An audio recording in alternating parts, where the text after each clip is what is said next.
Hey everybody, Fishman here. Welcome to the video. This is fishing vlog number 224.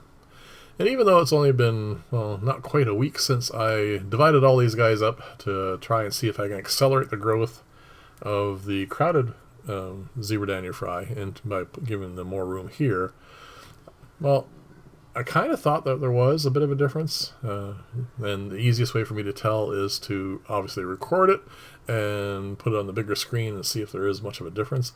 There isn't really, but at least this is going to give me a visual record I can look back on later on. So these guys got moved out, these guys stayed put, and you can see they're all healthy. That's not really the issue here. I want to get to the point where they obviously can get onto decapsulated brine shrimp, which they're currently being fed right now.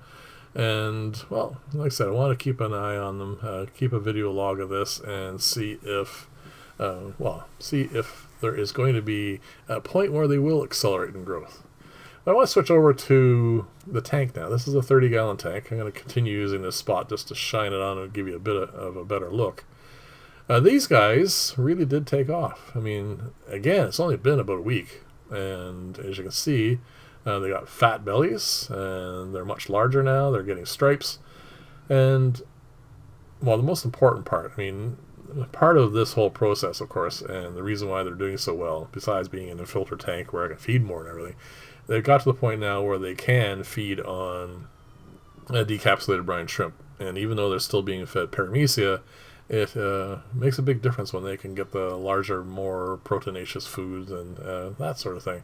And I am going to start also feeding them really ground up flake food, and that will also help quite a bit. I mean, they do take off quite well once they get to about this size. So I'm going to keep an eye on this, and I'll give you guys updates on it. And of course, I am going to do this more than once, of course. But again, the thing is, with breeding lots of fish, you need to take a break every now and then. There's a regimen that you have to follow. I mean, you have to feed them. They don't have, enough body mass to, go a day without food or anything. So you have to make sure you feed them regularly and feed them well. And you don't want to burn out when you breed fish. You have to take breaks. So I'm gonna not breed these guys for a few weeks, and then I'll do this again. I mean, they're doing really, really well. One fish actually I do need to breed a bit more of are these guys. They're getting a little older now. They don't live that long, a couple of years.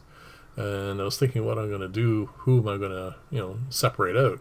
This is mostly my male tank, the extra males. I noticed this guy. He's a lovely fish. I mean, he's got great color, and he's not shy at all, that's for sure.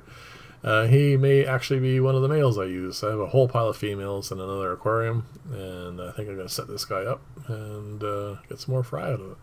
One of the things I noticed when I was filming this is I thought I saw a fry in the background there. But I'm definitely going to have a look at the video and redo this and see if I can actually spot something in there. There is a female in here just to keep the guys interested. But for the moment, they're not really being seriously bred. This is just a storage tank more than anything else. So anyway, that's something I got to keep an eye on. And of course, I'm so far behind in this. There's a whole pile of culls in here I need to pull out. But mostly what I need to do is there's some nice, actually colorful fish in here, males and females, that I want to pull out and set up for breeding. I mean, I have a few empty tanks now, so I want to make sure that I keep the colonies going. I have these two big ones, I have one other one, and I have a bunch of individual fry set up, and yeah, I just need to keep that going. This is the Linda gravel filter to high humidity with a water pump. I mean, this pumps a lot of water. The zebra danios really, really like this tank. Don't blame them. It gives them lots of current, lots of oxygenation. I mean, it's doing really well. There's not enough light over it for the plants to grow as well as I would like, but it doesn't seem to really matter that much. And like I said, they're doing really well. If I threw the Java moss back in here, I'd have hundreds more fry. I just have no room for them at the moment, so we're gonna just let them do their thing in here for a bit, and then I'll throw in some Java moss, and we'll get some more. They're very, very easy to breed, by the way, and they're lovely fish. I'm very glad I got these guys. These are really good genetic background for these guys. They're healthy. They produce great fry, hardly any culls, so I'm very happy I got these. The other reason why I got to slow down a little bit in breeding, I just used these 3 2.5 gallon aquariums for that last batch of the Sea Verdania fry. That's all I was feeding them. Well, sorry, all the paramecia I was feeding was from these 3 cultures, is what I should say. And, well, it's fine. They're doing well, but it's not a lot of stress on it to run them as heavy as I have been. I mean, it's mostly hay, but to really perk them up to get more paramecia, I use dehydrated turnips. And it basically runs it almost on the edge of where it's beginning to smell.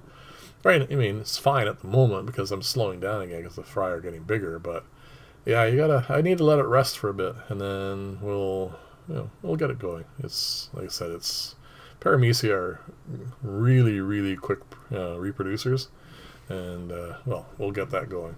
So this is one of the trios I set up for breeding guppies. They're very nice fish. Also, as you can see in here, there are these cories. I still don't know 100% what I want to do with the cories, but they're bronze cories. They're drab, and their genetics is not as good as I'd want. I could obviously acquire more of them and gradually breed more strength into the line. But if I'm going to go to all that trouble, I definitely want to have something more robust. Oh, sorry, more colorful. Before I go to that trouble. I mean, it took me a couple of years to get the guppies going, and well, they're nice and colorful, so it's fine. I can use them for clients, but those guys, I'm not so sure, but we'll see. I still haven't divided these up. They keep laying. Oh, sorry, they keep building bubble nests. They're a lovely fish. I really like them. I do want to breed them, and that is one of the plans I have for the summer. I want to get these guys. Well, I want to set up a male. Probably him and a female, and I want to breed them. I mean, I haven't bred them for, well, not since I was a teenager, so it'll be kind of nice to, get them going. They're a lovely fish again as well. These are the goodies I got from the auction. I've done nothing with them. I put some guppies in here just to see how they interact in the community. Initially, they're really quite rough with them. Took some nips out of some fins, but we're settling down now, and everyone seems to be doing fine. So that's kind of important too, just to keep an eye on things. Sorry about the tank state. I had some hornwort in here that, well, during the time I was really, really busy, I forgot all about, and it had a bit of a die-off, so it needs to be cleaned out. And this is my other large community of guppies, and again, they're doing really well. I wanted to show you this tank mostly because it's getting really overcrowded with plants. I wanted to... That's pearlweed in the back. That's the reason why I want to show it to you. It's doing really well submerged, and I think I might be using it a little bit more now as something for guppy fry to grow up in, because it stays near the surface. Anyway, thanks for watching. Leave comments. Let me know what you think about all this, and I will see you in the next video, and bye for now.